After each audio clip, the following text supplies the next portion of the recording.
తెగులు మీ మీదకి రాదు. కాబట్టి ఈ దినము మీకు జ్ఞాపకార్థమైనదగును. ప్రభువు ఈ వాక్య భాగమును దీవించునుగాక. ఆమేన్. ప్రార్థన చేసుకున్నాం. పరిశుద్ధుడా, మహోన్నతుడా, సర్వాధికారి యేసు ప్రభువా, నీ పరిశుద్ధమైన నామానికి స్తోత్రాలు తండ్రి. ఈ సాయంకాల సమయంలో మరొకసారి ప్రభువా, నీ కృపా సన్నిధిని మేము సమీపిస్తూ ఉన్నాం తండ్రి. నాయన, మా యోగ్యతలను బట్టి కాదు కానీ ప్రభువా, నీ కృప ద్వారా నీ సన్నిధిలో మేము ప్రవేశిస్తున్నాం నాయన. ఒక్క అర్పణ ద్వారా ప్రభువా, సదాకాలము నాయన మమ్మలను నీతిమంతులుగా పరిపూర్ణులుగా నువ్వు చేసిన దేవుడు అయి ఉన్నావు తండ్రి. అందును బట్టి నీకు స్తోత్రాలు నాయన. నాయన, కల్వరి శిలువలో ప్రభువా, మీరు ఎప్పుడైతే సమాప్తమైనదని పలికారో నాయన, మా వెలను మీరు సంపూర్తిగా చెల్లించి వేశారు. అందును బట్టి నీకు స్తోత్రాలు తండ్రి. అందును బట్టి నీకే మహిమ, ఘనత, ప్రభావాలు మేము చెల్లిస్తున్నాం ప్రభువా. అయ్యా, నీ ప్రవక్త ద్వారా మాతో మాట్లాడి ఉన్నారు తండ్రి. నాయన, ఏవైతే నీ వలన మేము ఆశిస్తున్నామో అవన్నీ మా కొరకు మీరు నెరవేర్చి ఉన్నారు. అందును బట్టి నీకే స్తోత్రాలు తండ్రి. ఈ సమయంలో చదవబడిన వాక్య భాగాన్ని మీ చేతులకు అప్పగిస్తున్నాం ప్రభువా. నీ వాక్యం ద్వారా మాతో మీరు మాట్లాడండి తండ్రి. ఇక్కడి నుంచి పలకబడుచున్న ప్రతి మాట పునరుద్ధానపు శక్తి ద్వారా ప్రభువా, నీ బిడ్డల జీవితాలకు గొప్ప ఆశీర్వాదాన్ని ఇచ్చినట్లుగా కృప చూపండి, మహిమ పొందండి. యేసుక్రీస్తు పరిశుద్ధ నామములో ప్రార్థిస్తున్నాం తండ్రి. ఆమేన్. కూర్చోనండి. హల్లెలూయా, హల్లెలూయా. మన ప్రభువును రక్షకుడైన యేసుక్రీస్తు యొక్క పరిశుద్ధ నామమునకు మహిమ కలుగునుగాక. కూడి వచ్చిన మీ అందరికీ ప్రభు అయిన యేసుక్రీస్తు యొక్క నామములో నా శుభములు తెలియపరుస్తూ ఉన్నాను. ఈ సమయంలో మరి ఈ యొక్క ఈస్టర్ కన్వెన్షన్స్ నిమిత్తం ఏర్పాటు చేసిన ఈ రెండవ కూటంలో ఒక క్లుప్త వర్తమానాన్ని మీ ఎదుట నేను పెట్టాలని ఆశపడుతున్నాను. ఈ లేఖనం మనందరికీ తెలిసిందే, చాలాసార్లు మనం ధ్యానం చేశాం. ఆయన మరి ఒకసారి మీ ఎదుట నేను పెట్టాలని ఆశపడతా ఉన్నాను. ప్రతి ఒక్కరు కూడా ప్రార్థన పూర్వకంగా మరి వాక్యం వినాలని ప్రేమతో మీకు మనవి చేస్తూ ఉన్నాను. ఇక్కడ దేవుడు ప్రవక్త అయినటువంటి మోషే ద్వారా ఆ ఇశ్రాయేలీలతో మాట్లాడుతూ ఉన్నారు. మరి ఇశ్రాయేలీలు వారి బంధకాల్లో ఉన్నారు, వారు తమదిగానే దేశంలో ఉన్నారు, వారి శత్రువు చేత వారు సంపూర్తిగా అణగద్రొక్కబడి ఉన్నారు. వారి యొక్క సంతానం, వారి కుమారుల్ని వారే చంపుకునే పరిస్థితుల్లో ఉన్నారు. అలాంటి కఠినమైన పరిస్థితుల్లో దేవుడు తన ప్రవక్త అయిన మోషేను వారి మధ్యకి పంపించాడు. వారి దగ్గరికి ఆయన మోషేను పంపి మోషే ద్వారా వారికి విడుదలని ఇవ్వబోతున్నాడని ఆయన చెప్పి ఉన్నాడు. అయితే మోషే ఫరోతో మాట్లాడిన ప్రతిసారి ఒక అద్భుతం జరుగుతుంది. ఆ శ్రమ ఉన్నంతసేపు ఫరో భయపడుతున్నాడు. ఆ శ్రమ నుంచి విడుదల పొందగానే మరలా ఆయన హృదయం కఠినమైపోతూ ఉంది. కాబట్టి చివరికి దేవుడు ఏం చేశాడు అంటే మోషేకి ఆ పస్కాను గురించి వారికి బోధించమని చెప్పాడు. ఎందుకంటే ఇదే చివరి అద్భుతం. ఈ అద్భుతం తర్వాత దేవుడు తన బిడ్డల్ని ఆయన విడిపించబోతా ఉన్నాడు. కాబట్టి వారి కొరకు ఆయన చెప్పిన విషయం ఏంటంటే, మీరందరూ కూడా మీ కుటుంబానికి వంతుల ప్రకారంగా ఒక గొర్రెను కానీ ఒక మేకపిల్లను కానీ మీరు తీసుకుని, ఒక ఏడాది వయసున్న నిర్దోషమైన దాన్ని మీరు తీసుకుని దాన్ని ఏం చేయాలంటే 10 రోజులు మీరు దాన్ని పరీక్షించాలి. దానిలో ఏదైనా లోపం ఉన్నదా, దోషం ఉన్నదా అని మీరు చూడాలి అని దేవుడు చెప్పాడు. ఎందుకంటే దోషిని విమోచించాలి అంటే మరొక దోషి పనికిరాడు, నిర్దోషి వలన మాత్రమే అది సాధ్యమై ఉన్నది. కాబట్టి ఉదయకాలం మనం చూసాము, దావీదు మహారాజు అంటున్నాడు, ఎవడును ఏ విధము చేతను తన సహోదరుణ్ణి కుళ్ళు పట్టనీయకుండా కాపాడలేడు. ఎందుకంటే వాని ప్రాణ విమోచన క్రయధనము బహు గొప్పది. అంటే నువ్వు కొనాలి అంటే అది నీ వలన అయ్యేది కాదు. ఆ ప్రాణానికి ఆ విలువ కట్టి మరణం నుంచి తప్పించాలి అంటే ఆ ప్రాణము నిర్దోషమైన ప్రాణమై ఉండాలి. అందునిమిత్తమే మన ప్రభు అయిన యేసుక్రీస్తు శరీరధారిగా ఈ లోకంలో ఉన్నప్పుడు ఆయనే స్వయంగా మాట్లాడారు, నాలో పాపం ఉన్నదని మీలో ఎవడు నిరూపించగలడు అన్నాడు. ఆయన్ని ఒకే రోజు 6 న్యాయస్థానాలకు తీసుకువెళ్ళారు. ఆయన మీద అబద్ధపు సాక్ష్యాలను పుట్టించారు. కానీ ఎవరు కూడా ఆయనలో నేరం ఉన్నదని చెప్పలేకపోయారు. హల్లెలూయా. ఎందుకంటే ఆయన నిర్దోషి అయి ఉన్నాడు. నిర్దోషి మాత్రమే దోషిని విమోచించటానికి సమర్థుడై ఉన్నాడు. కాబట్టి ప్రియ సహోదరి సహోదరులారా, మీరు ఒక మనిషిని రక్షించలేరు. మీరు ఒక మనిషిని రక్షించాలి అంటే మీరు రక్షకుడు కొరకు మొరపెట్టుటయే మీ పని అయి ఉన్నది. ఈరోజు చాలాసార్లు ఏం చేస్తారంటే తమ కుటుంబ సభ్యుల్లో ఎవరినో మార్చాలని వీళ్ళు ఆలోచించి వీళ్ళకి నరాల జబ్బులు రావటమో, బీపీలు రావటమో, మెంటలెక్కటమో వీళ్ళకి జరుగుద్ది. ఎందుకని? ఒక మనిషిని రక్షించే శక్తి నీకు లేదు. నువ్వు చేయాల్సిన పని ఏంటంటే ఆ రక్షకుడికి మొరపెట్టుట మాత్రమే. ఆ పరిస్థితిని దేవునికి అప్పగించుట ద్వారా మాత్రమే ఒక వ్యక్తిని నువ్వు రక్షణలోనికి నడిపించగలవు. అలాగే నిన్ను ఏ మానవుడు రక్షించలేడు. ఎవరో రక్షిస్తారని మీరు ఆశపడకండి. ఎందుకంటే ఆ వెల చెల్లించటం ఎవరి వల్ల కాదు. ఒకవేళ ఒక మనిషి నీకు ఇల్లు కొనివ్వచ్చు, కార్లు కొనివ్వచ్చు, లేకపోతే నీకు నగలు కొనివ్వచ్చు, నీకు కావలసినవన్నీ ఇవ్వచ్చు. కానీ ప్రాణ విమోచన క్రయధనాన్ని చెల్లించటం ఎవరి వల్ల కాదు. ఆ వెల చెల్లించగలిగిన వాడు ప్రభువైన యేసుక్రీస్తు మాత్రమే. కాబట్టి ఇప్పుడు దేవుడు ఏమంటున్నాడంటే ఆ గొర్రె పిల్ల నిర్దోషమైనదై ఉండాలి. ఆ నిర్దోషమైన గొర్రె పిల్లని మీరు ఏం చేస్తారంటే దాన్ని వధించి ఆ రక్తాన్ని మీరు తీసుకుని ఏం చేస్తారంటే ఆ నిలువు కమ్ముకి అడ్డు కమ్మకి మీరు ఆ రక్తాన్ని పియ్యాలి. తర్వాత వారి ఇంట్లో ఉండి ఆ గొర్రె పిల్ల అంతటినీ శరీరాన్ని భుజించాలి అని చెప్పాడు. దాని అంశాన్ని మనం తర్వాత చూసుకుందాం. కానీ ఇప్పుడు పాయింట్ ఏంటంటే దేవుడు ఆయనతో చెప్పింది, నేను రాత్రి వేళ ఐగుప్తు దేశానికి నేను శిక్ష వేయటానికి వచ్చినప్పుడు, ఐగుప్తు దేశాన్ని నేను సంహరించటానికి వచ్చినప్పుడు ఆ ఇల్లు నాకు గుర్తుగా ఉంటుంది అన్నాడు. హల్లెలూయా. ప్రభు అంటున్నాడు, ఆ రాత్రి వేళ నేను ఐగుప్తు దేశాన్ని సంచరించినప్పుడు ఆ రక్తము నాకు గుర్తుగా ఉంటుంది. హల్లెలూయా. ఏంటండి? మీరున్న ఇండ్ల మీద ఆ రక్తము మీకు గుర్తుగా ఉండును. నేను ఆ రక్తమును చూచి మిమ్మును నశింపచేయక దాటిపోయేదను. కాబట్టి ఆ రక్తం మనకు గుర్తు. ఎలా గుర్తు?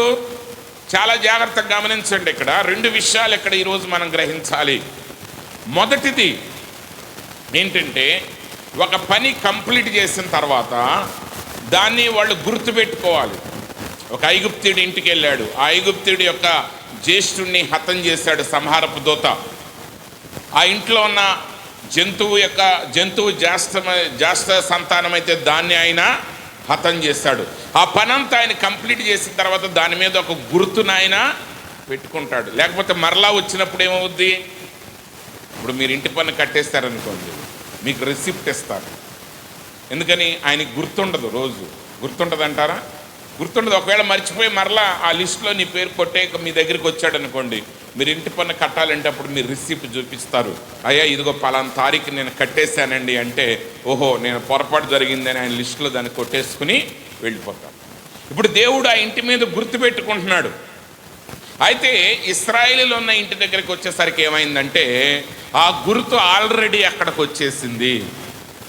ఏంటి గుర్తు? ఆ ఇంట్లో మరణం జరిగింది. ఆ ఇంట్లో మరణం జరిగింది. ఆ ఇంట్లో సంహారం అయిపోయింది. ఆ ఇంట్లో చేయాల్సిన పని కంప్లీట్ అయిపోయింది. ఇంకా ఆ ఇంటికి వెళ్ళాల్సిన అవసరత లేదు. కానీ జరిగింది ఏంటంటే ఆ ఇంట్లో ఉన్న జ్యేష్ఠుడు కాదు చనిపోయింది, కానీ ఆ జ్యేష్ఠుడికి బదులుగా ఒక నిర్దోషమైన సంవత్సరపు గొర్రె పిల్ల మరణించింది. కాబట్టి ఇప్పుడు దేవుడు ఏం చేస్తున్నాడు? లోపల మనిషిని చూడట్లా, ఆ రక్తాన్ని చూస్తున్నాడు. ఆ రక్తం దేనికి సాదృశ్యం అంటే అది చనిపోయిన గొర్రెకు సాదృశ్యం కాదు, నువ్వు చనిపోయావనే దానికి అది సాదృశ్యమై ఉన్నది. మీరు చాలా జాగ్రత్తగా గమనించాలి. ఆ రక్తం మీకు గుర్తు. అక్కడ చనిపోవలసింది నువ్వు, పాపం చేసింది నువ్వు, నరకానికి వెళ్ళాల్సింది నువ్వు, రోగము ఆ యొక్క పాపం వలన వచ్చిన రోగం నీకు, ఆ కొరడా దెబ్బలు తినవలసింది. ఏదో తెలుగులో సామెత ఉంటుంది, కుక్క కాటుకు చెప్పు దెబ్బని. ఒకవేళ తలనొప్పి వచ్చింది అన్న వాళ్ళని కానీ హాస్పిటల్కి వెళ్ళినప్పుడు వాళ్ళు సుత్తి తీసుకుని నెత్తి మీద 4 దెబ్బలు కొట్టి సరి చేశారు అనుకోండి, ఎట్లా ఉంటుంది అంటారు. కానీ దేవుడు ఏం చేశాడంటే ఆ శిక్ష ఆయన పొందాడు. ఇప్పుడు అన్ని టెక్నిక్లు వచ్చేసినాయండి. ఇదివరకటి రోజుల్లో వైద్యం ఎంత కష్టమో తెలుసా మీకు? ఆ గాల్ బ్లాడర్లో రాళ్ళు ఉంటే మామూలుగా మత్తులు ఉండేవి కాదు. మామూలుగా కొంతమంది చనిపోయేవాళ్ళు తర్వాత వైద్యం వచ్చిన తర్వాత కూడా ఆ మనిషిని కాళ్ళు చేతులు కట్టేసి నోట్లో గుడ్డలు గుక్కేసి అప్పుడు కత్తిరించి చేసేవాళ్ళు అంట. ఇప్పుడు మీకేమీ తెలియదు. ఇప్పుడు ఇంజక్షన్ నొప్పి కూడా మీకు తెలియదు. అవసరమైతే అది కూడా కనుక్కుంటారు. దాని మీద ఏదన్నా గ్లూ రాసి గమ్ములాగా రాసి అది ఆరిపోయిన తర్వాత అప్పుడు ఇంజక్షన్ చేస్తే మీకు తెలవకుండా ఉంటుంది. కానీ ఆ శ్రమ ఆయన అనుభవించాడు. ఆయన 39 కొరడా దెబ్బలు ఆయన తిన్నాడు. ఆయన తలకు ముళ్ళ కిరీటం పెట్టబడింది. అవన్నీ నీకు జరగాలి. కానీ నీ బదులుగా నిర్దోషమైన గొర్రె పిల్ల అక్కడ ప్రాణం పెట్టింది. కానీ లిస్టులో ఎవరు చనిపోయినట్టంటే నువ్వే చనిపోయినట్టు. ఎవరు చనిపోయారండి అక్కడ? ఆ సంహారపు దూత వచ్చినప్పుడు అక్కడ చనిపోయింది ఎవరో? ఆ గొర్రెపిల్ల కాదు, ఆ ఇంట్లో ఉన్న జ్యేష్ఠుడు చనిపోయాడు. చచ్చినోడు రోడ్లేమ్మడి తిరగకూడదు, వాడు ఇంట్లోనే ఉండాలి. చచ్చినోడు రోడ్లేమ్మడి తిరుగుతాడు, తిరగడు. ఇప్పుడు హాస్పిటల్లో ఇన్పేషెంట్ ఉన్నవాడు కూడా అప్పుడప్పుడు హాస్పిటల్ చుట్టూ తిరుగుతూ ఉంటాడు. కానీ చనిపోయినవాడు మాత్రం ఆ మార్గ్యూ నుంచి ఎటు తిరగదాం. ఈరోజు నువ్వు ఇంట్లో నిలిచి ఉండాలి.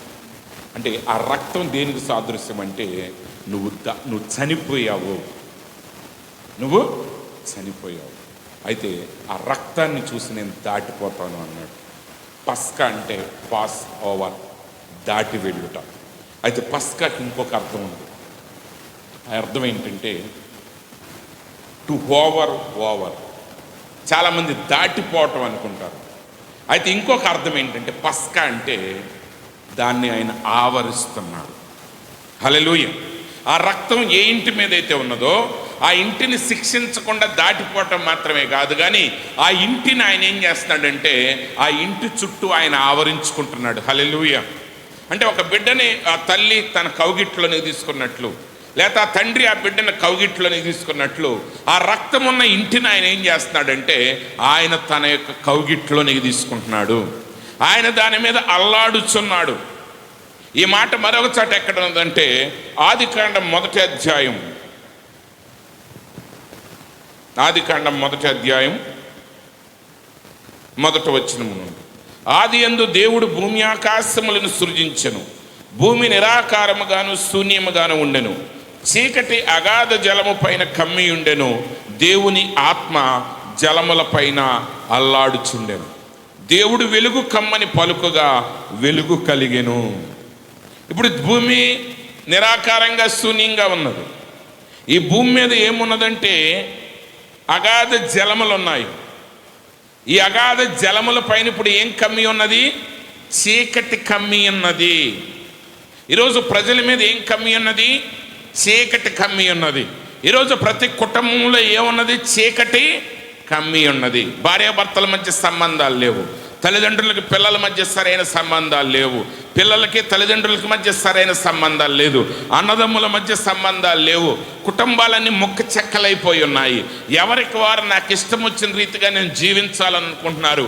ఇవి కాక రోగాలు, ఇవి కాక అప్పులు, రుణాలు, పాపాలు, లోకం యొక్క ప్రభావం అంతా ఈరోజు ఇంటి మీద బహుబలంగా పడతా ఉంది.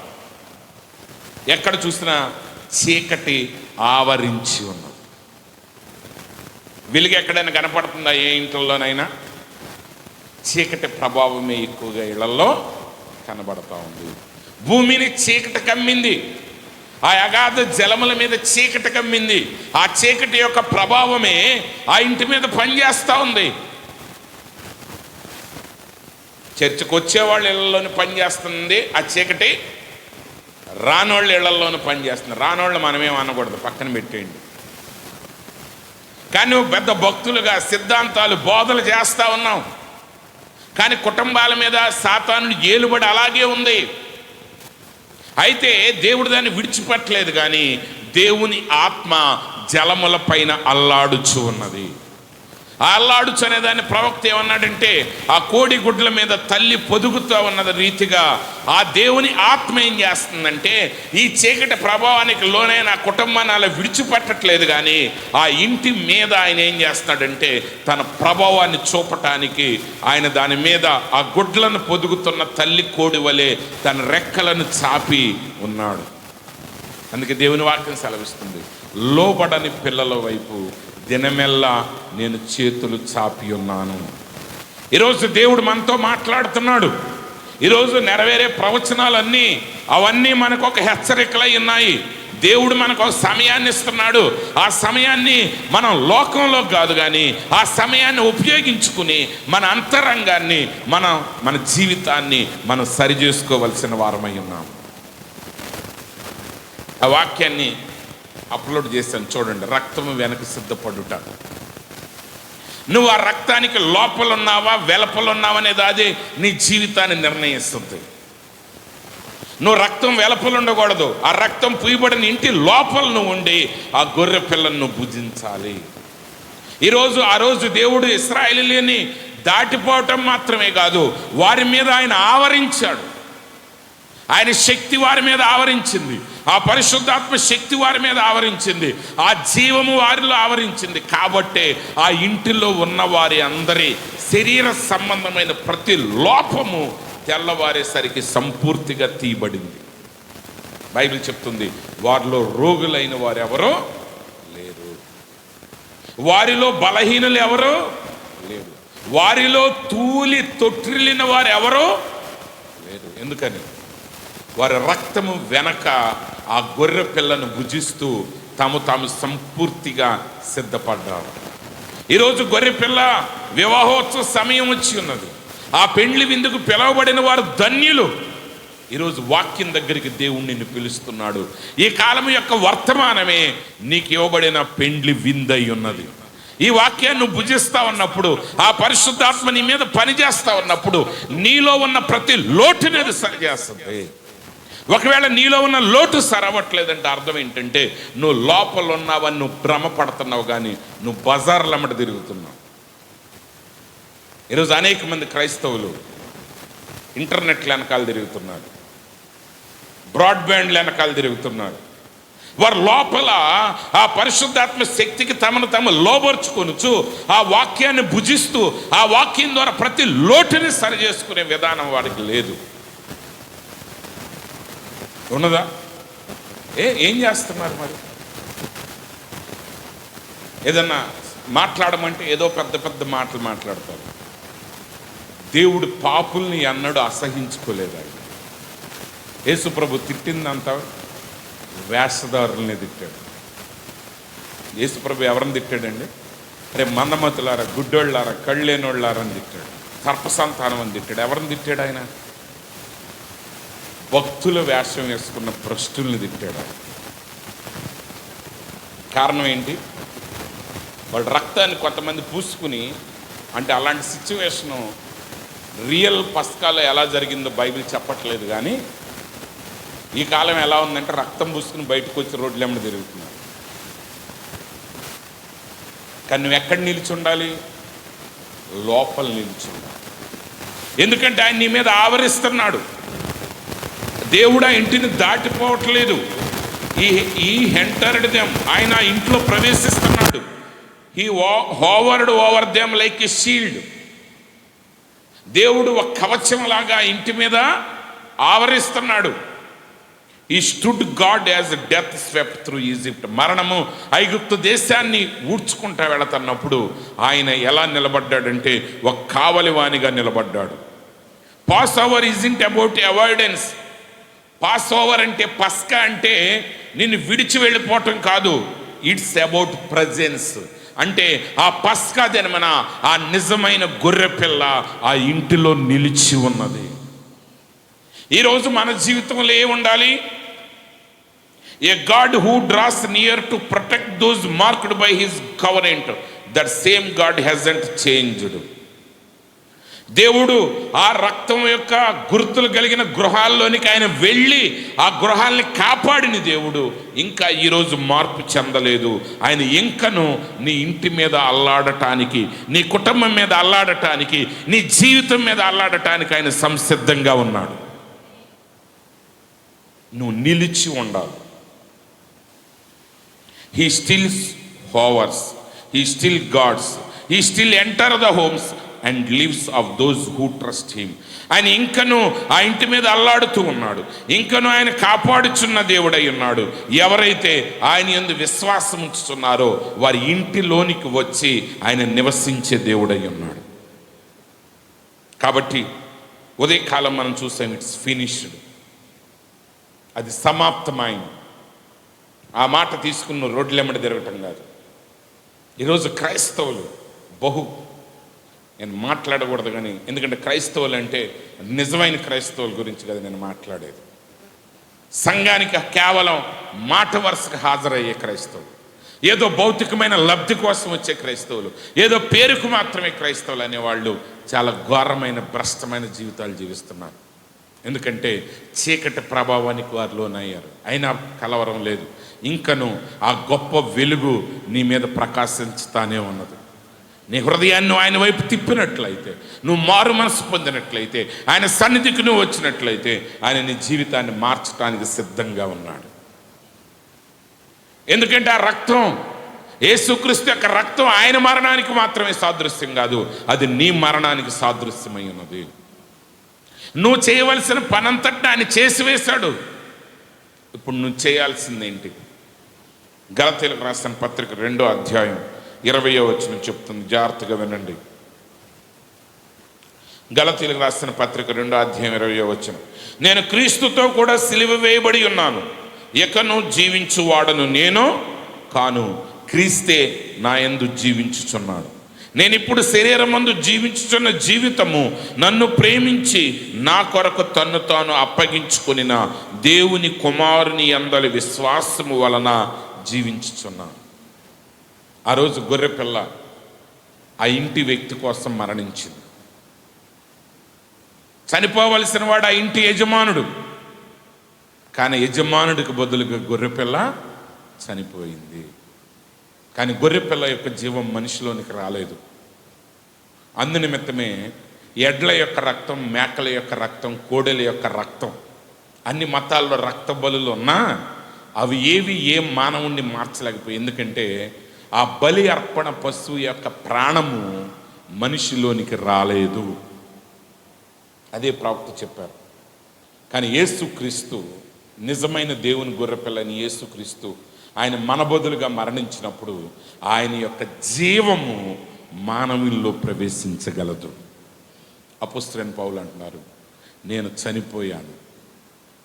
ఎవరు చనిపోయారు?